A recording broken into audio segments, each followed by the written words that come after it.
الله الله الله الله الله الله الله الله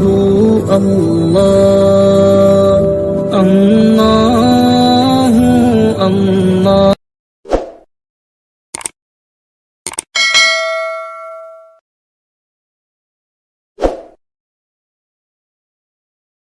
بسم اللہ الرحمن الرحیم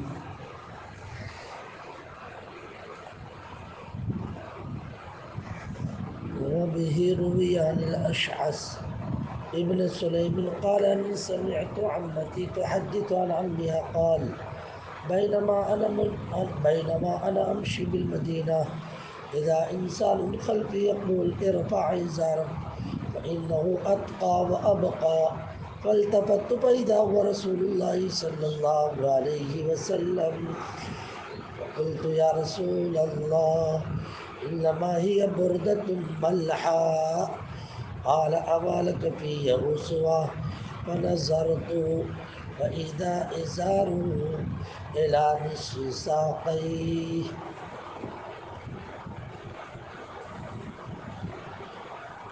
اللہ کے نبی علیہ الصلوۃ والتسلیم کے تیمم کا تذکرہ چل رہا تھا، لنگی کا تذکرہ. آج میں نے ایک اور روایت پڑھی. اس روایت میں ایک صحابی ہے جن کا نام ہے حضرت عبید بن خالد. تو یہ عبید بن خالد رضی اللہ تعالیٰ عنہ یہ کہہ رہے کہ مدینہ منورہ میں کسی ضرورت کی خاطر وہاں کی سڑکوں سے گزر رہا تھا اور مجھے معلوم نہیں تھا کہ میرے پیچھے کون ہے. تو اچانک میں نے محسوس کیا کہ میرے پیچھے سے مجھے کوئی آواز دے رہا ہے اور آواز میں یوں کہہ رہا ہے ابے اللہ کے بندے تو اپنے تیمم کو جو نیچے لٹک رہا ہے اس کو اوپر کو اٹھا لو. اس کے دو فائدے ہیں. ایک تو یہ ہے کہ ایسا کرنا اللہ کے حکم کو بجا لانا ہے. یہ تقویٰ ہے. تقویٰ اللہ کے حکم کو جو بجا لایا تو ظاہری بات ہے کہ اللہ کے حکم کی مخالفت سے بچا، تو یہ تقوی کے قریب ہے. نیز ایسا کرنے سے تمہارا جو کپڑا ہے وہ بھی محفوظ رہے گا. محفوظ اس لیے رہے گا کہ وہ کپڑا بار بار زمین پر گھسٹنے کی وجہ سے کمزور ہو جاتا ہے، پھٹنے کے آڑ پہ ہوتا. فرمایا ایسا نہیں ہوگا. تو اپنے تیمم کو اوپر کو اٹھا لو. دو فائدے، ایک تو یہ تقوی کے قریب، نمبر دو یہ تمہارے کپڑے کو محفوظ رکھنے کا بہترین طریقہ ہے. اب مجھے معلوم نہیں کہ یہ کون ہے، لیکن یہ پیچھے سے آواز آئی ارفع ازارک فإنه ألقى وأتقى فإنه أتقى وأبقى. اور میں نے دیکھا بھی کون ہے. جب پیچھے جو مڑ کے جو دیکھا تو اللہ کے نبی علیہ الصلوۃ والتسلیم سمجھے. اور اس پر میں نے یہ کہا آپ صلی اللہ علیہ وسلم نے جب مجھے یہ بات بیان کی، میں نے کہا اللہ کے رسول میری یہ جو چادر ہے یہ چادر تو بہت قیمتی نہیں، یہ تو معمولی قسم کی چادر ہے. بردۃ ملحا، معمولی چادر ہے. ارے کچھ کپڑے ایسے ہوتے ہیں جو بڑے قیمتی ہوتے ہیں، تو قیمتی کپڑے کے اندر آدمی اس طرح کی چیزوں کا خیال کرتا ہے، لیکن یہ اتنی قیمتی نہیں، یہ تو معمولی ہے. اس پر جناب رسول پاک صلی اللہ علیہ وسلم نے ایک بات بڑی عجیب ارشاد فرمائی. میری طرف متوجہ ہوئے اور یہ فرمایا اما لک فی اسوہ. ارے اللہ کے بندے اتنا تو سمجھ، کیا تجھے میری نقل سے محبت نہیں؟ کیا تجھے میری ذات کے اندر نمونہ نہیں ملتا؟ یعنی میں جو ہے وہ اپنے کپڑے کو اس طرح سے استعمال کرتا ہوں کہ ٹخنوں سے نیچے نہیں ہوتا. تو اب ظاہری بات ہے کہ تجھے تو میری نقل کرنی چاہیے. تو یہی چیز تجھے عمل پر ابھارنے کے لیے کافی ہے۔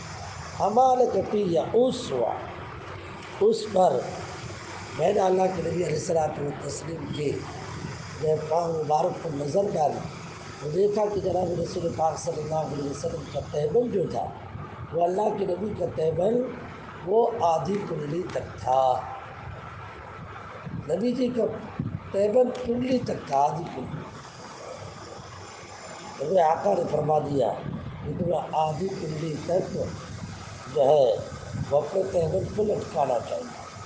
یہ پورا واقعہ جس میں 4-5 باتیں سمجھ میں آتی ہیں۔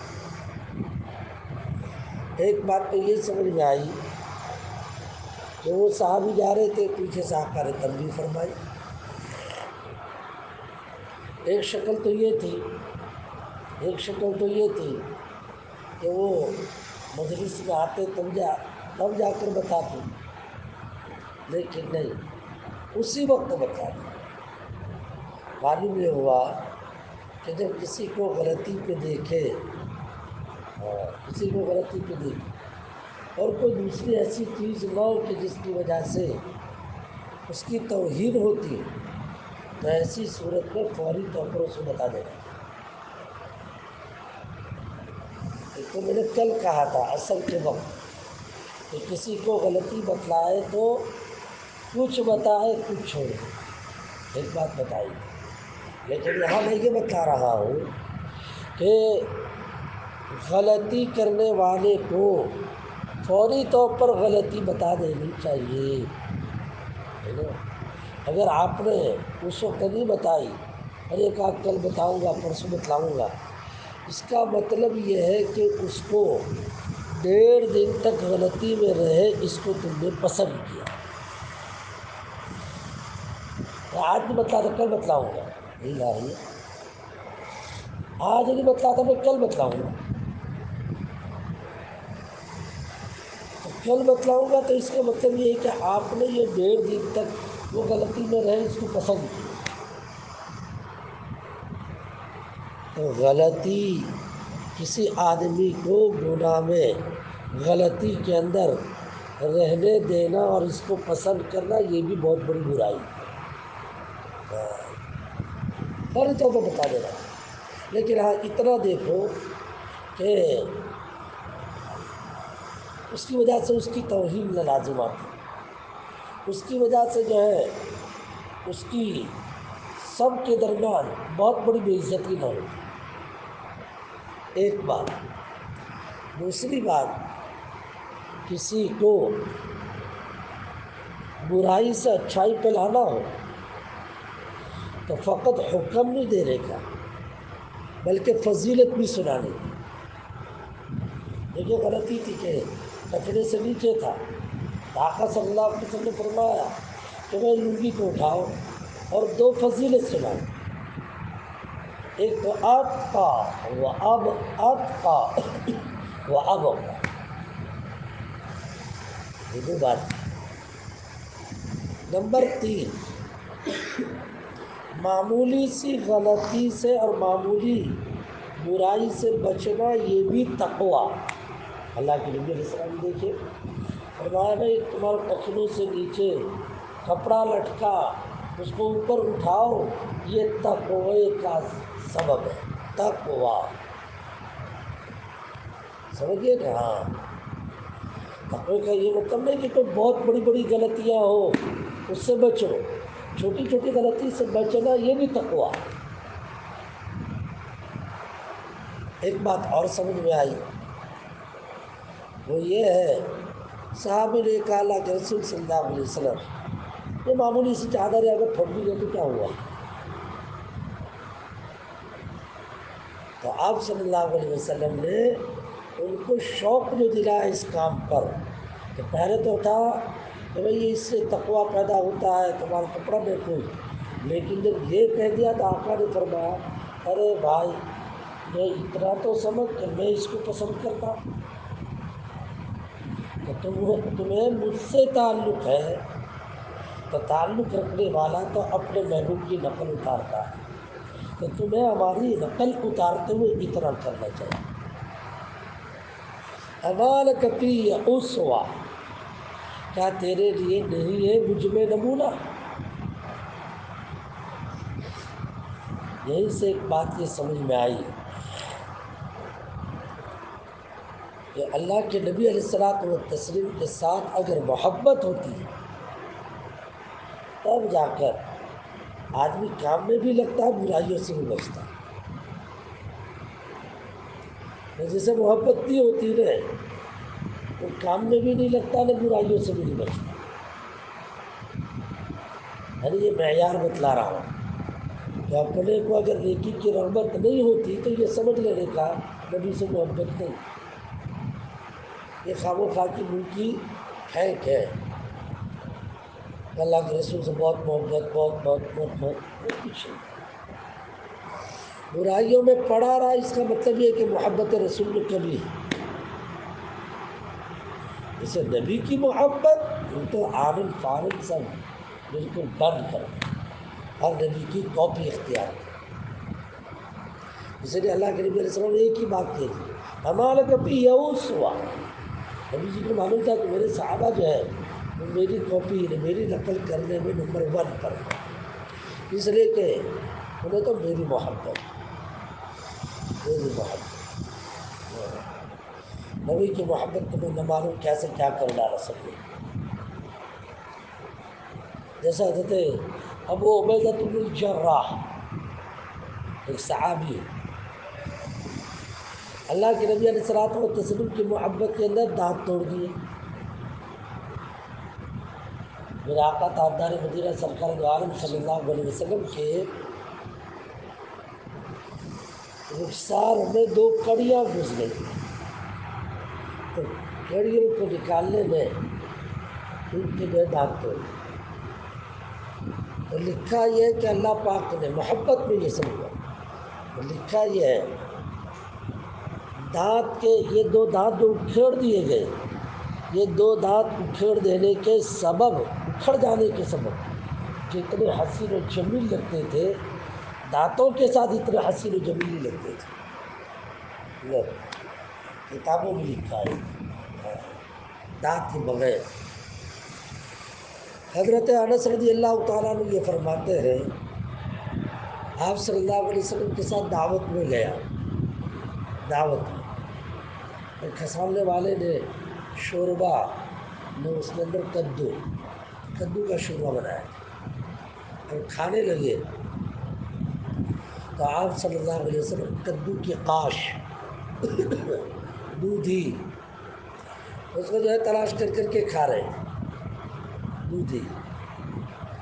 تو حضرت انس سے کہتے ہیں میں نے نبی جی کو جو دیکھا وہ بڑی رغبت کے ساتھ اسے استعمال کر رہے ہیں، بس اسی دن سے میں نے کدو کے ساتھ محبت کر لی۔ ہمیں بھی سمجھنا چاہیے، ماشاء اللہ ہم لوگ جو لگے ہیں ہماری نیکیوں میں اضافہ، یہی کہ بھائی اس کی وجہ سے تو نبی جی کی محبت، یہ تو محبت رسول کی علامت و سند، برائی سے، غفلتوں سے، بے حیائی سے اور جو ہے غلط چیزوں سے دوری، یہ علامت ہے کہ اللہ کے نبی علیہ الصلوۃ والتسلیم سے محبت۔ پھر اس کے بعد انہوں نے جو اللہ کے نبی علیہ الصلوۃ والتسلیم کی پنڈلی پہ جو نظر کی تو کیا دیکھا؟ یہ دیکھا کہ آپ صلی اللہ علیہ وسلم کا تیمم وہ پنڈلی آدھی پنڈلی پر، آدھی پنڈلی پر۔ جیسے مسئلہ کیا ہے؟ ٹخنوں سے نیچے لٹکانا حرام اور آدھی پنڈلی تک رکھنا سب سے اچھا، اور آدھی پنڈلی اور ٹخنوں کے بیچ رکھنا جائز۔ کیا سمجھ رہے ہیں؟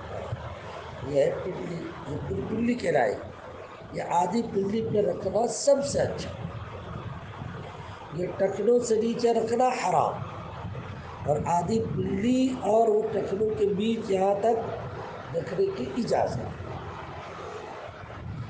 سب سے اچھا تو وہی آدھی پنڈلی پہ رکھنا، لیکن اس کو ہم لوگ اپنا عیب سمجھتے ہیں، بات سمجھ لو نا، کہتے ہیں کہ پنڈلی تک رکھنا، یہ کہا کہ غربت کی علامت بعض لوگ بھی کہتے ہیں ہاں غریب فقیر ہے اس وجہ سے دیکھے میں نے وہ اظہار کو اوپر کر لیا. ارے غربت نہیں ہے، نبی کی محبت کی دولت ہے یہ، سمجھے نا. بہرحال یہ چند باتیں میں نے اس واقعے کے ذریعے سے ثابت کی. سمجھے اس میں سب سے بڑی بات جو میں نے کہہ دی اما لک فی اسوہ، کیا تجھ کو میرے اندر نمونہ نہیں ہے. ہم لوگ جب سوئے بھی تو سونے کے وقت بھی اس کا لحاظ رکھنا چاہیے. سوئے تو کیسے سنت طریقے کے مطابق. ہاں پھر سو جانے کے بعد بے خیالی کے اندر ادھر ادھر ہو جائے وہ ایک الگ چیز ہے، لیکن جس وقت سوئے تو اس وقت تو طریقہ نبی والا کہ اپنے سیدھے ہاتھ پر رخسار کو رکھ کر پھر سونا چاہیے. سوتے ہوئے پھر معمولات ادا کر کے سونا چاہیے. سو کر اٹھے تو پھر اپنی آنکھ کو رگڑے اور دعا پڑھے. یہ یاد ہونا چاہیے. جس کو سمجھ تو لیتا ہے لیکن موقع پہ نہیں کر پاتے. کیوں؟ یہ کیوں؟ جبکہ ہم لوگ جو کچھ کر رہے ہیں، جو کچھ حاصل کر رہے ہیں وہ تو عمل کے لیے. اس کا مطلب یہ کہ جس وقت ہم نے سنا اس وقت عمل کا شوق نہیں تھا. اگر دل پہ لے لے اگر ہم اس وقت سنتے ہوئے کہ نہیں یہ مجھے کرنا ہے، آدمی کو وقت پر اللہ پاک دے دیتے، لیکن سنتے ہوئے ایک کان سے سنے دوسرے، ہم نے 50 بیانات سنے، اس کان سے سنے دوسرے سے نکال دی. یہ سب سے بڑی کمی ہے، ہماری سب سے بڑی کمی ہے. آدمی چاہے کتنا ہی کمزور آدمی کیوں نہ ہو، لیکن جب ایک شوق لے لیتا ہے اللہ پاک موقع پہ یاد دلا دیتا. آخر وقت میں جو کلمہ جو نکلتا ہے نا وہ ماسٹر مائنڈ پہ نہیں نکلتا، وہ یقین پہ نکلتا ہے. یقین پہ نکلتا، وہ بار بار کے جو ہے رٹنے کے سبب نکلتا. بعض آدمی آخر وقت میں جب مرتے ہیں تو آخری جو اس کی پوزیشن ہوتی ہے نا وہ ایسا بیمار ہوتا ہے کہ لوگ یہ کہتے ہیں کہ اس کی میموری چلی گئی نہ یہ ہو گیا نہ وہ. لیکن حقیقت یہ کہ ہم نے تو دیکھا ہے قصہ کہ ایک آدمی قومے میں لیکن زندگی بھر چونکہ اس نے کلمہ طیبہ سے محبت کی تھی، آخر وقت کے اندر اللہ پاک نے بیدار کر کے ایک دم بالکل صحیح دماغ کر کے اس سے کلمہ ادا کروایا اور پھر دنیا سے رخصت. سمجھ گئے؟ اس لیے میں آپ لوگوں سے کہنا چاہ رہا تھا کہ ہم لوگ باتیں جو سنیں عمل کے جذبے کے ساتھ سنیں. ٹھیک ہے انشاءاللہ ہر چیز عمل کے جذبے کے ساتھ. اللہ پاک اس حدیث کے اوپر ہم لوگوں کو عمل کرنے کی توفیق بھی عطا فرمائے. آمین. وآخر دعوانا